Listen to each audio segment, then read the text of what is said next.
This podcast discusses a non-stop, thrilling adventure fantasy series set in the brutal and competitive world of a military college for dragon riders, which includes potential spoilers for all published material. This episode includes elements regarding war, combat, injury, and death, as well as explicit language. Listeners who may be sensitive to these elements, cross the parapet at your own risk and prepare to enter the Wing Readers.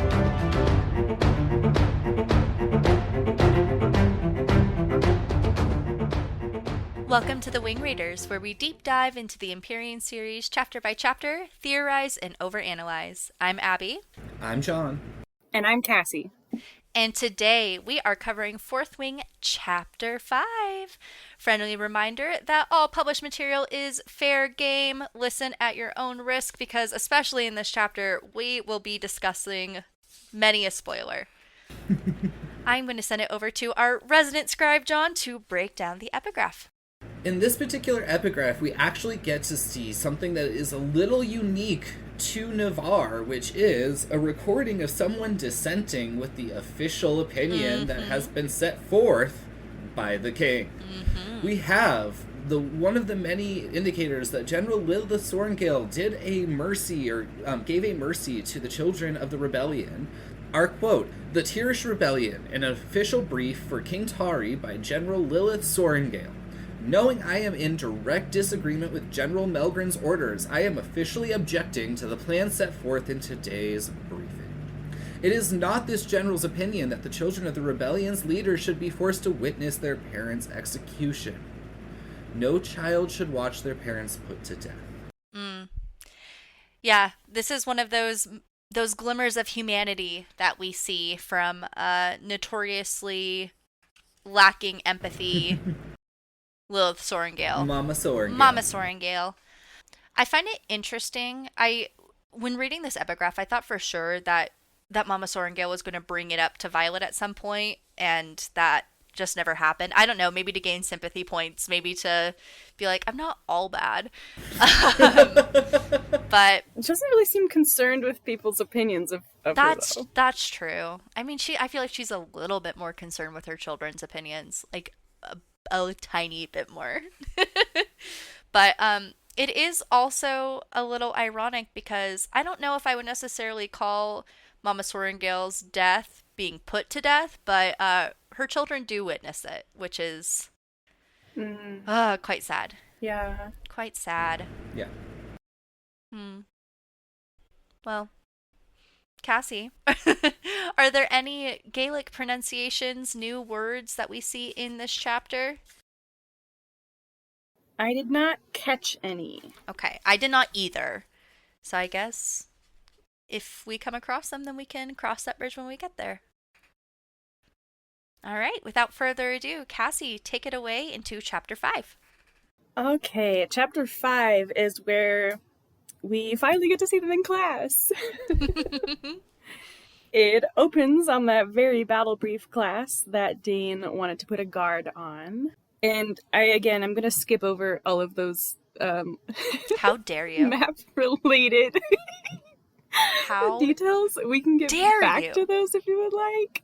Because we have so much battle brief to get into. Yes, we have so much to talk about in this chapter. That we're definitely going to be going back and forth on. This is our first time in a class. We get to see that every year of cadets is in this class. They're kind of arrayed by what year they're in. Violet is trying to remember everyone's names, which is, it's very interesting how much she is focused on names in this first book compared to later on when she just gives up entirely. But for now, she is trying to use her little scrappy mind to take records of everyone that she's met and everything about them. So she names off Riddick or Rydok. I haven't decided how I want to pronounce that. I say Riddick. I think, John, you do too, yeah? Riddick. Yeah. Yeah. It says that he's easy to remember, and I wrote, hell yeah, he is. Yeah. And we also meet Professor Devera.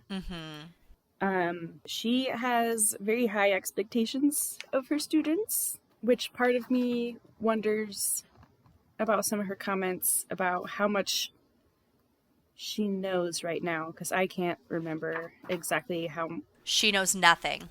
Okay. Yep. Well, in that case, all of her comments are foreshadowing.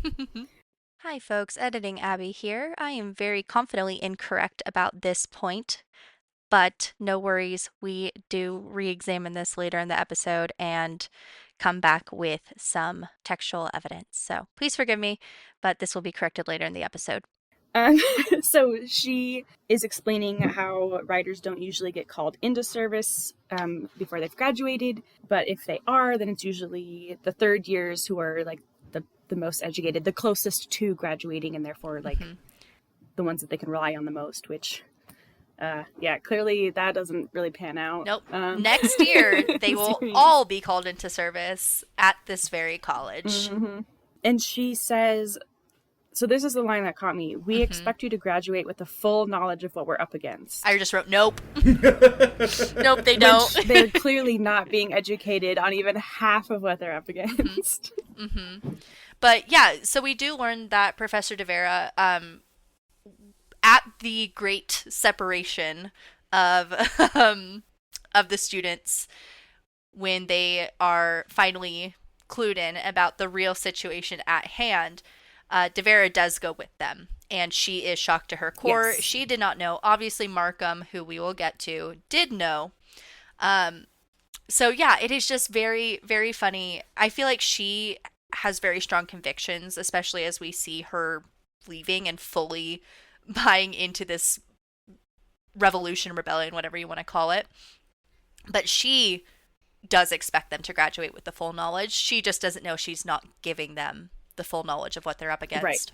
Right. That's the part that I couldn't remember, is if she is like chafing at the reins of like what she's not allowed to tell them, or if she is only telling them what she's been allowed to know so far. And then when she finds out, like obviously she was gonna go either way because of her beliefs. Yeah, I just couldn't remember. She goes both ways. Sorry. We find out that she's a captain. That by the time she's done teaching, she'll be a major. So this is also where we find out that individuals do rotations as teaching, when teaching is not necessarily their like job forever. They have other positions and they're doing rotations. I also want to call out really quick that like later on we get this glimpse. I think the teachers are also like Devera. I don't think rotates very much because she's constantly being sent to the front line. And so I think that like being a teacher at Basgayeth is also kind of being like a rapid ready response team that can just fly off to any particular place that they need you to go. That seems right. Yeah, teaching definitely is like a secondary a secondary position, and they're all there as like whatever they actually trained to be. Yes. So then Violet says that, oh, we'll be fine. We're not third years, so we're not going to go get sent into battle. Yes, you are. This is the only class they have every day. Then the next thing that caught my attention, Professor Markham is part of this class, part of teaching this class. And supposedly that helps this class rely on the most current information. Except for not all of it. Details redacted. I do want to note that Professor... Oh, are we saying Devera or Devera? I don't know. I think I've been switching back and forth. I don't care. Okay, cool. Yeah, Devera is what I go with. Pronunciation inclusive podcast. So Professor Devera recognizes Violet like immediately. And she's like, hell yeah. I dig that you're here. I dig it. But I don't believe that Violet has ever met her or interacted with her. I know that she is, she sticks out due to her silver hair, but I just kind of like that. Well, she's also been like living around fair, yes, the school and all of this stuff as kids. So like so it's probably seen Violet, right? And now all of her time spending like training with the scribes, probably there was some interaction with the other people in the War College. So even if she doesn't like really like know Devera well, like yeah, people are going to recognize her, and she's to an extent probably going to recognize them. Professor Markham is also introduced as being deserving of nothing but your utmost respect. No, absolutely not. I have no respect for him whatsoever. And as a reminder, Professor Markham is the one who was training Violet to be a scribe. His and protege. therefore, yeah, so she mentions about how she was supposed to be the star pupil, and so it's not it's not a happy reunion to be seeing him here, because he's probably thinking about how she's going to die and like lose all of the potential of that he invested in her. Cassie, I want to really emphasize Markham's little speech here at the top of page 57. Kind of going off of what you were saying, that, oh, the scribes are here, so we have the most up-to-date information, the most current information. He says, without accurate depictions of our front lines, reliable information with which to make strategic decisions, and, most importantly, veracious details to document our history for the good of future generations, we're doomed, not only as a kingdom, but as a society. And I'm like, you are absolutely right. You're right. You are Has doomed. a liar ever said truer words? Yeah, you're right. These things are the most important, and without them, you are doomed. But you're not doing them, so you're going to be doomed. Exactly. Okay, this is where we start getting into the actual battle brief that is going to be probably confusing. It definitely took me going back and forth a couple times to remember everything that's going on. So they are talking about an attack on the eastern border with the Poromiel province of Breivik. The eastern wing experienced an attack by the village of Chakir by a drift of griffins and riders. And this, my little suspicion bell went off and was like, wait, but was this the griffins? Or was this a cover-up for the venin again? But no, this one actually is the griffins. Yes, I also want to point out that Devera calls the griffin people riders, and we learn from Xaden towards the end that they are called flyers. And I just thought that this was really indicative of how little they actually share information about Poromiel. Not even just like the venin situation, but they do not share information about Poromiel. Yeah, I had the same thought when Xaden at the end talks about gems. So then she just right after this, Violet is thinking about, oh, how nice it will be when I can write with the fun pens and like use magic. I have this highlighted as well, and I love how she's like, well, there are some perks to this, and she's excited by the pen, and I wrote, honestly relatable, because I have a special pen, and I'm like, this is my writing utensil. So we're reminded that some of the information is redacted, but the situation is that the wards faltered along the top of the Esben Mountains, which allowed the drift to enter Navarian territory, which they're not supposed to be able to cross the border, and also allowed the flyers to channel and use their magic, which they're also not supposed to be able to do within the wards. And then the next paragraph, we get some propaganda. Yes. Some internalized propaganda. Yes. Dragons are not the only animals capable of channeling powers, but dragons are supposedly the only ones capable of powering the wards and make all other magic impossible within the borders, which we know is not true, not just because of whatever this ward failure is, not just because of the rune magic later on that turns off the prevention of the flyers' magic, but because clearly the venin are getting up to stuff.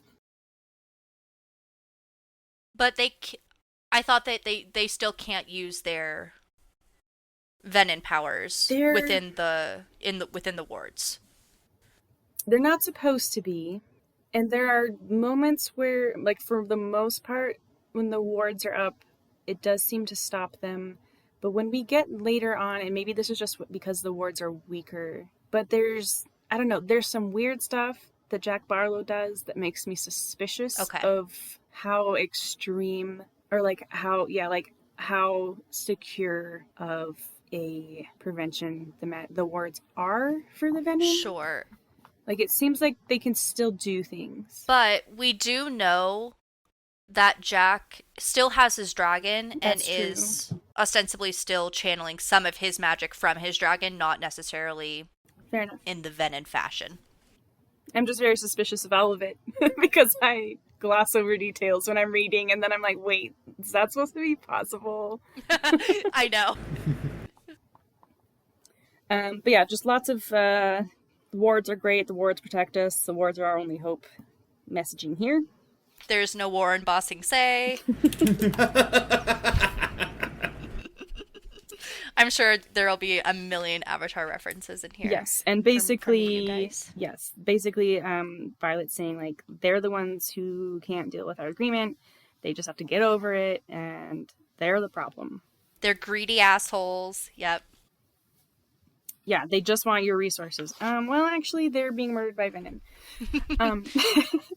So more details about the attack. 37 civilians were killed in the hour before a squad from the Eastern Wing could arrive. And once they did, they were able to fight off the drift, which is what a group of flyers and griffins is called. I do have a question. Yeah. So this is where my feelers were up of like, okay, was that the flyers though, or was that venin? Because do we get an explanation for why civilians would have to be killed, especially before the dragons get there, so it's not like crossfire or anything? So I struggle with 2 points. Okay. Point number 1 is that the wards came down. And I don't think the venin are actively looking for ways to take the wards down. I think the venin already know how the wards work. I could be completely wrong. But we know that the wards keep coming down because drifts keep stealing the armory, basically. Yeah. Steal the weapons out of the armory. And so my inclination is this was Drift looking for weapons because they are trying to figure out where exactly this branch of the wards are powered from, or how far that branching goes, or I don't know. I could be completely wrong. That's the impression I had too, because I know that that's an issue, like that's a discussion later on when Xaden starts looping them all into the arms dealing business side of things. that there's something about the wards and the runes and the arms that they need in order to protect themselves. Yeah, I'm just wondering about why these civilians were killed. I mean, maybe it could be like a move fast and break shit type of thing. Like, we could have to hurry before the dragons come, so we just need to, like, burn these buildings down, like, find out where this stuff is before they get here. Yeah, that's, like, kind of my impression. They spend more time, like, and by that I mean at all, anytime, talking about the one the one rider casualty than these 37 civilians. So then we get Violet actually getting to demonstrate her smarts finally, and thinking through all of the relevant questions that she should even be asking about this situation to figure out why this attack occurred. And Professor Devera is trying to facilitate those gears moving in the first years, specifically before the second and third years jump in with their experience and making connecting the dots for them. Yeah. She says, it's more important than ever that you're ready for what's beyond our borders. And I said, yes, but not how you think. Yeah. So we learn that this is not the first time the wards have even faltered, which I'm sure that at this point they've happened a lot. They are not allowed to find out how often. Then we find out about the one injured dragon and the dead rider. One moment, going back to how that is above their pay grade. I initially was like, I was having trouble with, okay, they need to have this information, but we're keeping something secret from you. I get OPSEC, I get security clearances, whatever. But then I realized, motherfucking Jack Barlow is hearing all this same information. And it stands to reason that there are other secret venin around. So I'm like, okay, well, good. Good that we're not telling you more information just in case. Because we also know that Berwyn, his mentor / father, real father maybe, or venin father, Dream walks, so Jack can communicate with him, even though they cannot send any True. correspondence this first year. Yeah. So, anything he learns in class can be passed on immediately. absolutely. And so, like, earlier when I said I don't think the venin are testing the wards, what I guess I meant was I don't think that they have need to take out the extensions. Their priority is the center. Sure. Because they already understand the extensions. And so that's part where I'm like, there's a point later on in the series where I'm going to totally call out, and this was the point the venin learned about the center of the wards. Okay. Not in this book. Not in this book. Okay. Injured Dragon, Dead Rider. Yes. The relevance of that is to know how many people they'll need to replace, basically. Then we get the first year who can't decide if he's going to ask a question or not. Cue bullying, which will come back later. I actually have some notes about this little section here, which I thought was really fun. So, our indecisive boy is Prior. Prior, in medieval Latin, means superior or first. He is the first one mentioned, the first one of their squad who is said by name, who will be dead later. That was a really convoluted way of saying that. So he's not the first that will die in their squad, but he's the first one that will die of the named squad members. And gotcha. His indecision is why he is incinerated during presentation. And then right after that, we get Luca. Luca is catty. Luca means light or bringer of light. She is immediately mentioned after and will be immediately incinerated after Prior, which I thought that bringer of light, she will be put up in flames. And then right after that, we're introduced to Aurelie. Aurelie is how I say it. Aurelie. She also dies, but that is during gauntlet practice. Her name means gold, so we get 3 people back to back who will not be with us for very much longer. Mm-hmm.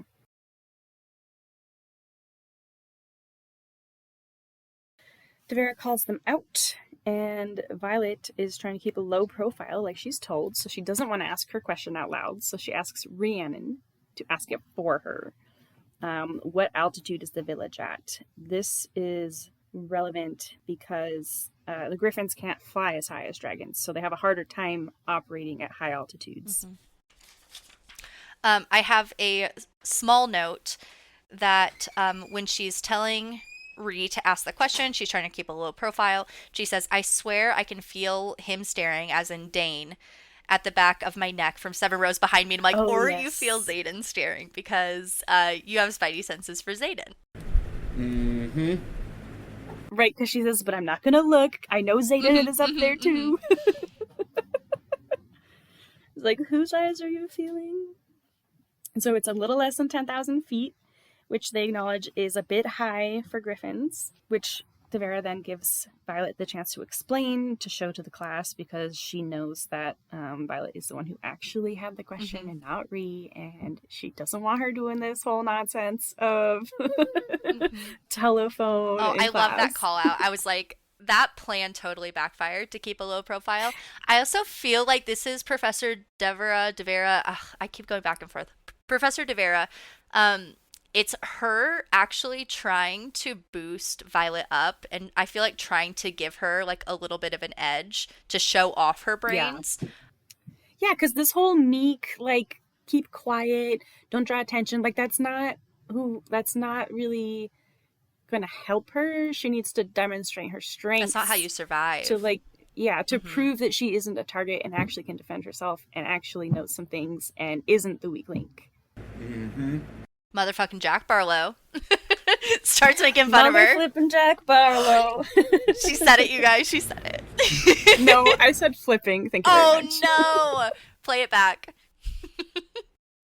She's explaining how the attack is illogical if they didn't know that the words were going to be down. Mm-hmm. And then she realizes that, oh wait, if it's that far away, how did the riders get there in time to fight them off? They must have already known that something was going on, which is how they... We're already on their way there. Yeah, so they're basically somehow they were already on their way there and already knew that they needed to go there. Which is then where Jack is like, ugh. Motherfucking Jack Barlow. He says, I'm not the one who thinks precognition is a thing. And I just put a million exclamation points and wrote Auric because precognition is a thing. But isn't that like is he basically saying that like Malgren's is just like not full precognition? Or it's just like being able to view a potential path? Yeah. I think, yeah, because General Melgrim knows the outcome of a battle before it happens, but even he doesn't know when it will happen. Gotcha, dumbass. Yeah. So basically, yeah, it's limited. Professor Markham reveals how close he was with Violet by calling her by her first name before correcting himself to Cadet Sorrengail. Before she explains that, they couldn't have gotten there that quickly if they didn't know. And then Professor Devera interrupts after they're arguing back and forth that the dragons themselves could sense that the ward was faltering, and so that's why they knew to head over there and got there just in time to reduce the casualties. 2 notes. Sorry. I have a million. I have a million little notes. There's one point where Violet says, regarding to motherfucking Jack Barlow, I might be weaker than he is, but I'm a hell of a lot smarter, and that is how she survives the challenge against him. Yes, and that's then how she survives lots of them. Mm-hmm. And then when Violet says or deduces, because they somehow knew the wards were breaking, she says she simultaneously is hoping she's right and praying to Dune, the goddess of war, that I'm wrong. Correct me if I'm wrong. Is this our first prayer to a god? Because I think we mentioned gods in some of our previous chapters, but they were never prayers to them, just mentions of them. So I just think that this would be an interesting note that the first god she's praying to is the one that she is partially dedicated to. That is a good note. Also, it's not the first time because we commend their souls to Malik. Yes, but I'm talking about Violet's first. Oh, yeah. Okay. Hey there, it's Mia again. Another correction. This is not Violet's first prayer. She has a prayer in chapter 2, page 21 up to Zinal. So, sorry again. I'm hoping that I'm not going to have to keep coming back and correcting our mistakes, but apologies. This is another one of those words. I don't think it's actually Gaelic, or if it is, it wasn't on my reference list. But because of the Gaelic pronunciation filter that was turned on in my brain, I was going back and forth between calling her Dune and Duna.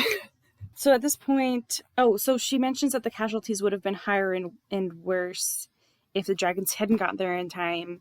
And they end up talking about how the village was burned. So I think that's probably where those casualties were coming from.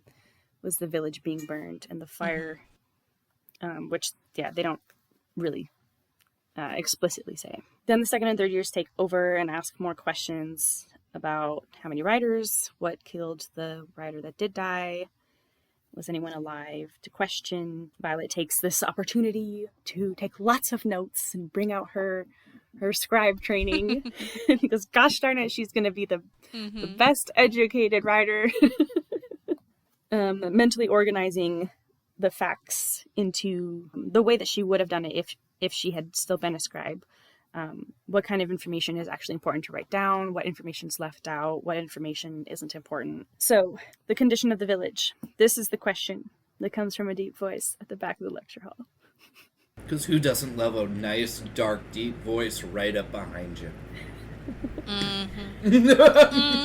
So this is where Xaden gets to show that he's smart too and that he knows things. I feel like his question, he is subtly pushing back and testing Markham. They wouldn't demolish it if they were trying to establish a foothold, so the condition of the village matters when trying to determine a motive for the attack. I feel like he is towing a fine line of being like, I know what's really happening, and being ignorant. I think that he is obviously trying to get as much information as he can, knowing what he knows without setting off alarm bells. But I do think that he is subtly showing He's trying to get Markham. at several things. He's subtly trying to be like, they're not just willy-nilly trying to attack us and do nothing. Like, they have reasons.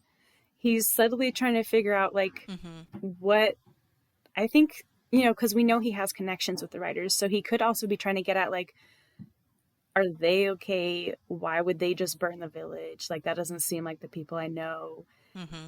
While also wrapping all of that up in the facade of, like, oh, I'm just trying to, like, ask strategic questions here so that the first years learn. Yep. If I may, he says, they were looking for something, Xaden says with complete conviction, and it wasn't riches. That's not a gem mining district, which begs the question, what do we have that they want so badly? Which, of course, we know is a rhetorical question. He already knows. So I also feel like he's planting seeds for other people as well to be like, okay, let's cut the propaganda a little bit. Like, this is more than just, doing it for the money. They're not or just for they're the not fun just of like it. mad at us. Yeah, they're not just mad at us for having all the resources, as Violet kind of mentions. Those earlier. greedy assholes. Yeah, I do think it's interesting right here. Like, Professor Devera just immediately agrees. Like, yes, that is what we need to know. What do they want from us? Because she doesn't know either, so she's just like, this is a great question that we should have the answer to. Meanwhile, Markham is over there like, he knows. Oh, I think she's calling him out. Because now I'm, like, starting to play the game of what were they looking for? We know that they're griffins, and we know that they were looking for something. Gems mean nothing well, to but them. do they, Let's just first be of all, honest here. At this particular moment, gems don't mean nothing, because isn't it gems that they use to focus their power? Isn't all their little amulets made out of gems? So gems aren't even about riches. Yes, but I would presume that they already have their own source, right, I just thought right? it was interesting that's the framing that Xaden used for gems, is calling them riches, without acknowledging that they actually do have another use for them. I think that he's calling out that it's a mining district, it's just not a gem mining district. And so part of me wonders if this might be the only other mine in Navarre that provides palladium, which is necessary for the ore. Ooh, that's a good point. Yeah, I'm not trying to say that he's not saying that. I'm just also pointing out that it also pushes back against the whole obsession with they just want riches. Yeah. We learned in chapter 2 when she's crossing the parapet that their minor magic amplifying gems that they get, Poromiel is known for them, so they have their own source for those. Fair. So again, another reason why they don't really need to steal them from Navarre. But I don't see why this means that Devera would be calling him out, like, because she's also in the dark. So to me, this feels like she's saying, like, you're going down the right line of thinking. You don't know, I don't know, we don't know. We need to figure this out, or they're going to keep attacking us. Are we sure that Devera's in the dark? I think Devera knows, but she is trying to Devera all but tells us. Well, that's in what the my second question book. was earlier. Some of us have known. I am 99% sure that she doesn't know. I can go grab Iron Flame real quick. Because either she doesn't know and she is, like, agreeing, or she does know and can't tell them and wants them to figure it out. I am looking for it. Okay. They are telling them what's what. The door to the gauntlet and flight field flies open, and a dozen professors rush out, anger and shock lining their faces. What have you done? Carr shouts, running for us, his wispy hair flying in all directions as he lifts his hands. You'll end us all. Over who? People you've never met. I won't allow it. Blah, blah, blah, blah, blah. Keep going. Oh, maybe you guys are right. Womp womp. The other piece of evidence I'll give to this here is that we hear from Lilith Sorengale that traditionally people start being brought in on the information once they reach the rank of captain. Major is above captain. Yeah. So she does say, We won't stop you. Devera says to Zayden, then shifts to where her own dragon perches beside the parapet. In fact, some of us have been waiting to join you. She says, who do you think left the news about Zolia all over Battle Brief? So, for some reason, I thought she didn't know. Maybe there's something that It's Violet is hoping that she doesn't know. Violet is hoping that... Oh. Okay. That's probably it. Okay. Yeah, so I just got my wires crossed there. So, it seems like she does know, and she's trying to lead them there. Okay. Right. My bad. So I think that while Zayden is playing this tiptoe game in front of Markham to really demonstrate how superior he is to them, he also at the same time is doing like Devera is helping him dance along. Devera is the conductor of the band that's like ignore the guy on stage screaming and just keep playing with the man that's dancing. Yeah, I think this is the end of that class. Do we have any final comments? I don't believe so. Violet does have something, says something in Devera's tone, tells me it's not just third years who might be called into service this year. So yeah, I guess that makes more sense if Devera's like, a shitstorm is coming. A shitstorm's coming, you guys. I did think that was an important sense, and I just forgot it because of our interruption. Okay, so then we are sending them off to sparring. Rhiannon and Violet are on the sidelines, and Rhiannon is talking her up, like, you were so smart in class. I didn't know you could do that. I didn't know you knew all that stuff, that you even knew what to ask. They're watching Radok and Arlie in a match. Violet's just saying, like, oh, I was supposed to be a scribe before all of this, so, like, it's nothing, while she's, you know, waiting for her turn and probably, like, terrified about it.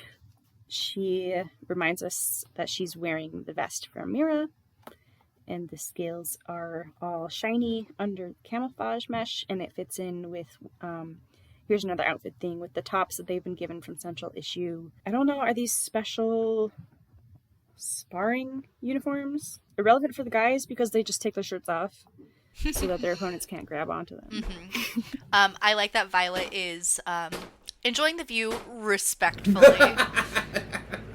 Yes, I'm no objectification here, but if you're gonna waltz around me with all your shirts off. Yeah, I do think this is a different uniform because it says all the women are dressed similarly now, though the cuts of their leathers are chosen by preference. They are having 3 squads practicing together for sparring, which includes the squad with Jack Barlow, Jack Motherforking Barlow,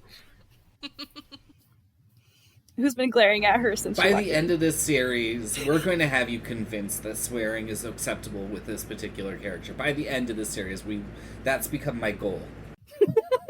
Now you guys sound like Drew. Sometimes Kara will just do my swearing for me. Good to know. So then we learned that the professor for this class is Emiterio, and he does a bit more intervention with sparring than I had expected originally. So he's telling some cadets to actually engage each other, actually use the sparring mat to spar and not just avoid each other the whole time, which is a little bit of foreshadowing maybe for how Violet's session is going to go. Back to Rhiannon and Violet's conversation, she's saying that, you know, Rhiannon says, I would have expected you to be a little bit better trained and, like, be really good at fighting, and Violet's like, no, my sister was trained to be a writer, but since I was trained to be a scribe, I never learned all of this stuff until the last 6 months. And she likens herself to a porcelain teacup, which is a lovely image, but not one that you want to have on a sparring mat. Rydok tries to use one of his daggers on Aurelie, which Professor Emiterio calls out that they're not allowed to do that on this first day because they're still learning. He's still assessing all of their skills as fighters, which is also relevant when we get to Violet's match. He grumbles and puts his knife away just to get punched in the face. And Rhiannon gives her an appreciative smile for that punch. I thought this is also where Rydek is like, oh, but I don't want to hurt her. And so then I was like, is there sexism in this world? Like, it doesn't really come up very often, but you don't want to punch a woman in this class where you're supposed to learn. So here's where my internal biases are coming in again, because I caught myself while making my notes. So I wrote, who said chivalry was dead? But then I wrote, or misogyny, LOL, because if this was Dane, I would be like, motherfucker, how dare you? And the whole conversation of, like, pulling your punches is not protecting her. Yeah, and he says this after she punched him. Yeah, I don't know if it's so much... Yeah, I don't know if it's so much because she's a girl, or if it's just he doesn't really want to hurt anybody.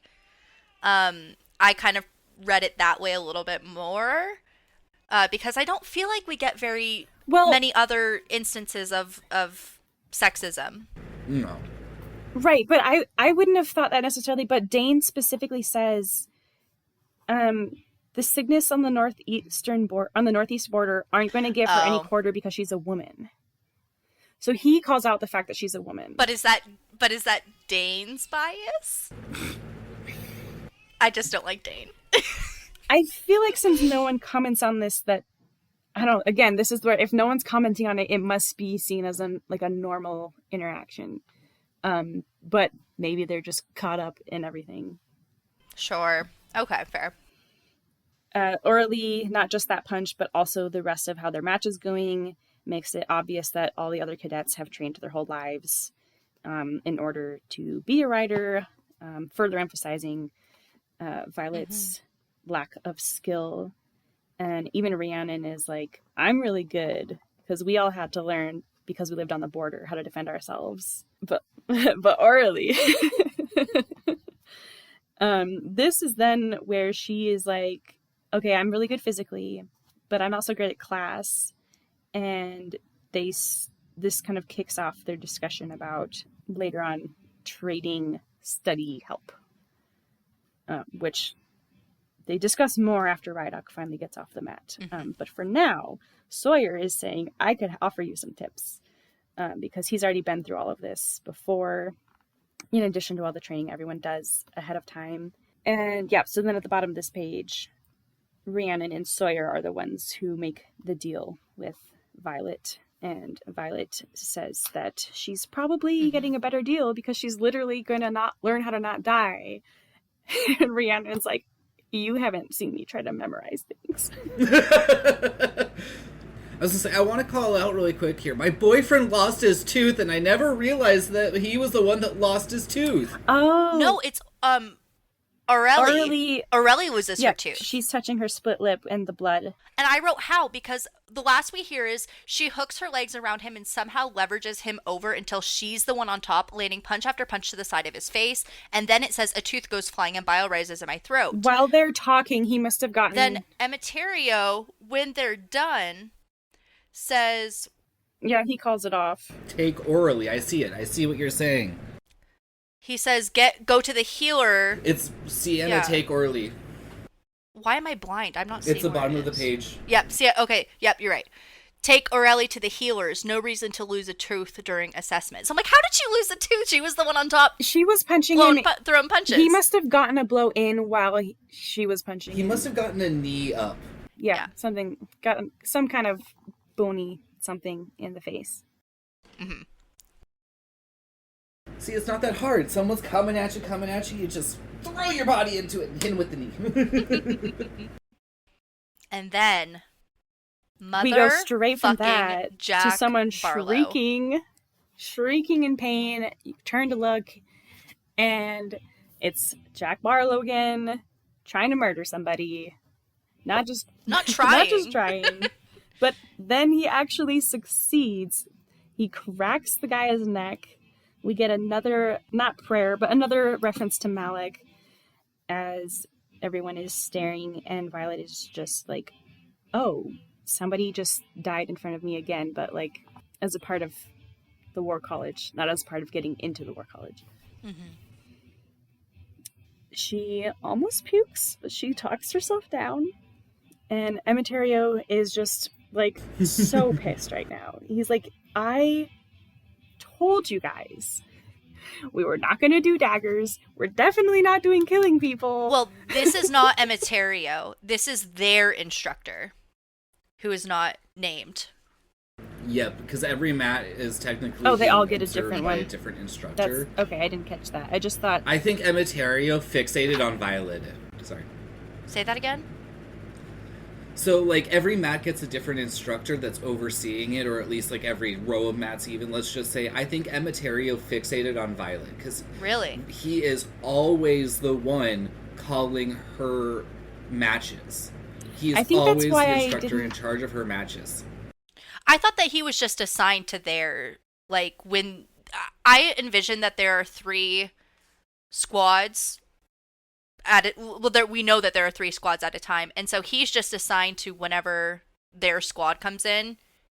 That's just the mat they go to, and that's the one that he's in charge of. Because Jack is on a different squad, so they could have a different one for that reason. Either way, I like what Emeterio says here. You don't have to get used to it, but you do have to function through it. Yes. Mm-hmm. Except for later, you kind of are deliberately supposed to get used to it. So Jack is killing people. How is he supposed to know? How was I supposed to know his neck would break so easily? It's like, really? Plausible deniability. It's a message to Violet that, or at least she interprets it sort of as a message, as a reminder that he is still planning to kill her. Rhiannon does a great job with her match. The guy doesn't want to yield. This is where we get to see how the instructors are allowed to step in and call the match if the cadet is being stupid and going to get themselves hurt. At least for this initial assessment type sparring. Mm-hmm. This guy's name is Tynan. He is doesn't appreciate Dane telling him to yield. Really quickly, Tynan means dark. And he is described as having more ego than common sense, which also is what gets him killed. Mm-hmm. I did want to call out, I forgot about it when we were on that match, but when Riddick and Orly were finishing, Riddick accepted her hand and let her help him up. Mm-hmm. So, like, we definitely see this, like, still good character for Riddick, even from the very beginning, right? Like, Absolutely. He may have been a little worried about hitting a girl, but he's not afraid to take help from the person that kicks his ass. I wonder if Tynan meaning dark relates to the fact that Taryn is the one who kills him. It's my headcanon. Or just his ability to get turned over to the dark side by Jack. Yeah. Because he becomes one of Jack's lackeys, and so... Mm-hmm. Oh, I don't remember that. Hand him to the dark side. And turns on his own squad member. Mm-hmm. His memory serves, Tynan is the one that lives, right? He's the one that Violet... I didn't think so. I thought Tynan was the one that was incinerated by Taryn when he's trying to kill Indarna. During threshing, the black dragon's eyes narrow to glare at Tynan as he opens his mouth wide a second before fire shoots across the field, blasting heat against the side of my face and incinerating everything in its path, including Tynan. Orin is the one who she knocks out, but he survives. Gotcha. And he's in a different squad. Okay, I couldn't remember which. Okay, now we get into Violet and Imogen's little sparring match. Our final down to the wire here, our final minutes. It's intense. Violet's strategy is basically don't let her touch me. Imogen starts off by saying, you should really dye your hair if you don't want everyone to know who your mother is. Which I think is such a great line coming from someone who's dyed their hair pink. Mm-hmm. Like, she's just saying, like, everyone here should dye their hair. She's just a fashionista. And, like, that's the line that everyone points to say, Imogen is dyeing her hair to hide something. I can see that. It could be. Yeah. Do you think she's also dedicated to dinner? But I wonder... Ooh. Yeah, I just wonder if...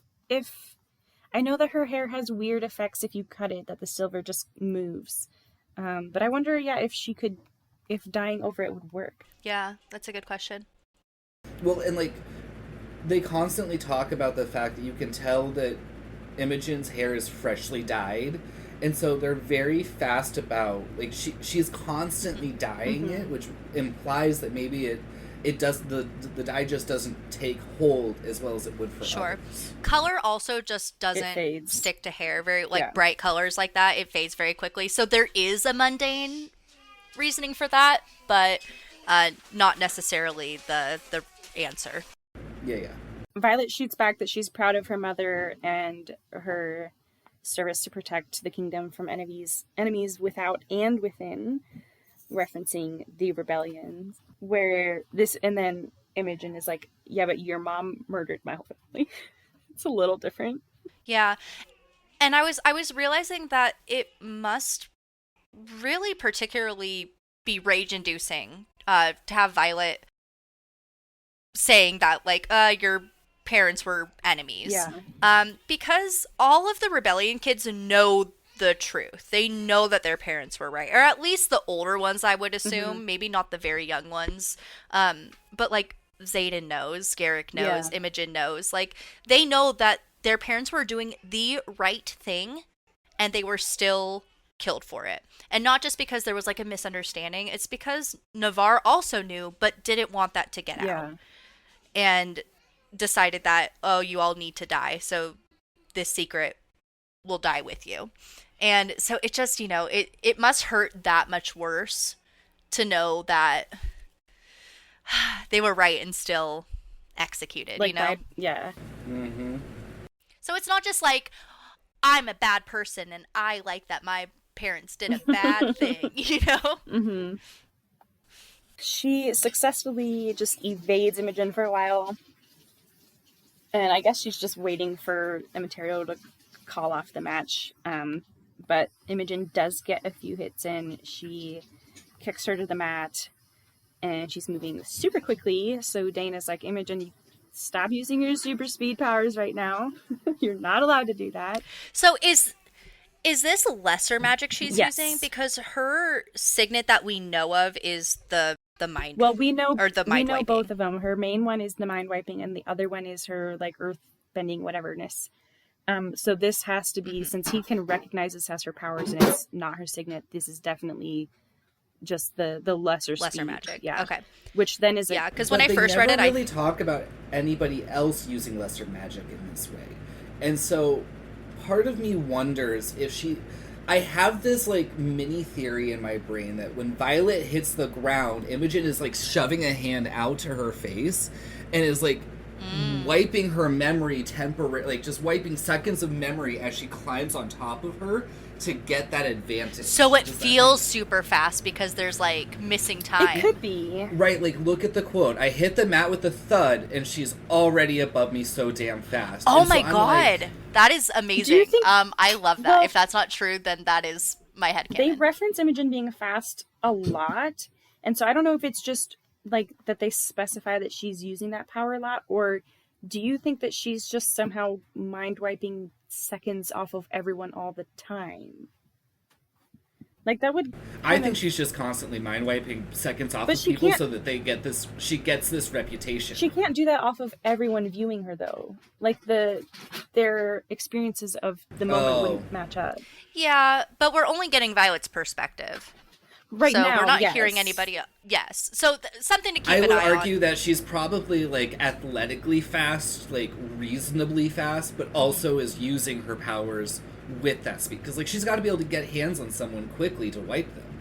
And so part of it could be, like, she's just very athletically fast, but not in a, like, supernatural way. But then because of that speed, she's able to use her signet in a way that really makes her seem supernatural to the people she's fighting. It's something that we're just going to have to keep an eye on, I think, for other mentions of it. Because I thought that speed and, like, improved speed and strength was something that came with the lesser powers, but I maybe just misremembered that. But anyway, this is Violet realizing that Imogen is actually trying to kill her. This is not just a regular match. Because she takes out a knife. She takes out the knife that Riddick got chastised for. And then, weirdly, the knife doesn't go in, and Imogen's really confused. Mira's armor saving the day again. Which gives Violet just long enough to get out of the way. and punch her in the face, which she's not used to doing, and so her hand hurts really, really bad. Imogen is kind of stuck on, like, what kind of armor are you wearing? And Violet doesn't really tell her. And Material calls her out again, Imogen, for breaking the rules for these mats. But then again, he says movements are a blur. Do it again, and also clearly, okay, maybe it is just a weird lesser power that some writers get. I think it is, and they just mostly we talk about Imogen having it. But she takes Violet down again, commands for her to yield, which Violet should just yield at this point. Like, clearly she's not going to win this match, but no, she's determined not to look like a weakling on her first sparring day, even though there's nothing weak about yielding before your bones break. Yup. But she does anyway, and everyone else has to call the match for her again. And this time, when there's a snapping sound, it is Violet's bones breaking. Yep, so she gets her shoulder ripped out of the socket and her arm bone broken. Not arm, shoulder. No, it's the arm that's broken, the shoulder is ripped out. Dislocated. It says in the next chapter. Okay, I thought that we found out that there was breaks inside of the shoulder. They talk about next chapter needing a full reconstruction or something like that, which I have questions about when we get there, but yeah, that is for next chapter. All right. Well, that is all for chapter 5. We will see you in the next one. Goodbye. Bye. Bye.